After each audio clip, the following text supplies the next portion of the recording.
Number two, when did Luke write the Gospels, and would he have actually interacted with some of those eyewitnesses and perhaps even the apostles of Jesus themselves? Okay, we don't. So one curious thing that Luke doesn't do in either the Gospel or Acts is he doesn't explicitly speak in his own name and identify himself, which normally an ancient writer does. You know, but he doesn't blow his own horn about any of that.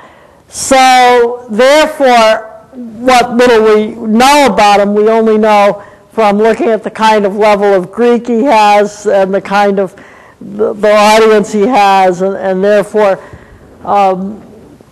we say, okay, you know, he's a fairly educated, non-Jewish person, but he's got to have more than an average education in Greek because he can change styles very easily, and he does more of that in the Acts of the Apostles. He does less of that in the Gospel because more of the Gospel he's rewriting Mark and other traditional material that he's received. And so he rewrites it and makes it better Greek, but he doesn't change in a major way some of it. We assume because he used Mark's Gospel, we know, and he used some other material that he has in common with Matthew, and then he has a number of these special L materials, that we're talking about somebody who's writing at the end of the first century, somewhat well after the fall of Jerusalem in 70, because unlike, say, Mark's Gospel, it sort of predicts the fact that Jerusalem's going down and might have been written at the beginning of that rebellion in 66. Luke starts to basically put in little details that's looking back at it. So in that sense, he probably did not, and he never claims to have known personally any of the first century disciples of Jesus. There is a Luke mentioned in Paul's letter to the Colossians, and that's where you get the physician attribution, if it's the same man. Luke also, at the end of the Acts of the Apostles, as he's getting to the sort of end of Paul's life, has some material which he uses the first person, I and we. Now, some of that is literary convention, so it's hard to tell, but he may have been in the larger part of the Pauline mission toward the end of that mission, namely at the point at which Paul is actually shutting down his own personal involvement in Asia Minor and Greece. He's delivering a collection to Jerusalem, and his plan, which got thrown in the hopper because he got arrested and tossed in jail, etc., but his plan was to go to Rome and from Rome start a mission to Spain. So Luke may have known Paul at the very end of Paul's career. He doesn't seem to know a lot of Paul's letters or theology because his account of Paul doesn't reflect that. So that's as much as we can know about him, given that he didn't choose to tell us more. Thanks. Larry said I was a history major. And just to jump in selfishly, but come on up if you got a question.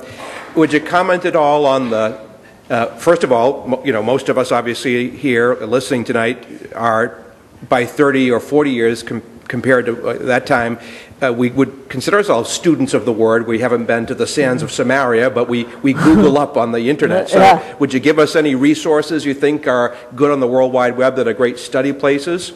And then secondly, it's a different thing, but since you raised it up earlier, you know, traditions like the Baptists, among others in our country especially, extend preaching to 20 minutes or so. It's an expectation. If we tried that at Christ the King, I think the collection would probably be 50% lower, don't you think? Even with a good preacher as a pastor. But what do you think on the status quo of preaching and of time allotted for it and of even expectation for it? Some of those things. Yeah, okay. I don't spend a lot of time on the web, but if you go to the University of Creighton they have like daily kind of comments on the daily readings. You have to go through a couple of web links. Creighton is the Jesuit university out in Nebraska, but that's one of the things that their theology department does, and they have pretty interesting pieces that they work pretty hard on in terms of a web resource to find some reflections on the readings and things of that sort. Preaching, again, I think there are different sorts of things. You know, when you're preaching, obviously I rarely preach a Catholic context. It's usually giving a reflection after communion, and that's a different dynamic. You know, so as I understand, and when instructing seminarians, what I see in our Catholic context, we have two things to accomplish. We have the Word to introduce people to, but the Word is also meant to be, you know, there's part two, there's the Eucharist itself. And so there's some element that one wants to elicit in those brief 5-10 minutes that carries over to the fact that the people are then going to receive and to encounter Jesus in the sacrament. So I'm a big advocate of trying, you know, you're just not trying to do everything in the homily. And, you know, the liturgical conservatives that drive me completely bananas, they're always saying, oh, this is terrible, there's too much of the Word, or there's not this, or there's... You can do good preaching and you can keep the balance. And they're claiming the Vatican II liturgy ruined it. I don't think it did. It does require some deliberate thought, and you do have to focus on, you know, a particular theme. People have different styles. We have the Jesuit, he's called vice rector now, minister, but he helps out in our parish occasionally. He's completely different from Father Jim. His sermons are written, and they're very thoughtful, kind of academic, but they're interesting. People remember them. I don't know how he reads them. When I pick them up, when I'm picking up the books from the lectionary, I take them back and set up for the next Mass. He's got them single-space typed. So I have no idea how Father Mike manages this, but he does. So people, how each priest or preacher has to find his own style. And there's not one style. But you've got to have something to say to adults. It's got to be intelligent. It's got to engage them. And my sort of practical test for a good sermon is whether you can mention it to somebody 3 weeks later and they remember something about it.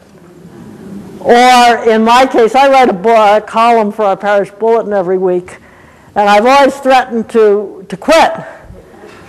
52 weeks a year, it's a lot of columns. But if I ever go a month and I've never heard from anybody anyway anything about the columns, this is not about to happen anytime soon. So people read them, they remember them, they're interested in them. When you have bad preaching, I mean, it may be that the individual has problems and they need help, the same way you have bad classes. Or it may mean that they don't care about it and the congregation isn't willing enough to say that they care about it. But I mean, that's sort of falling down your responsibility. In a Protestant church,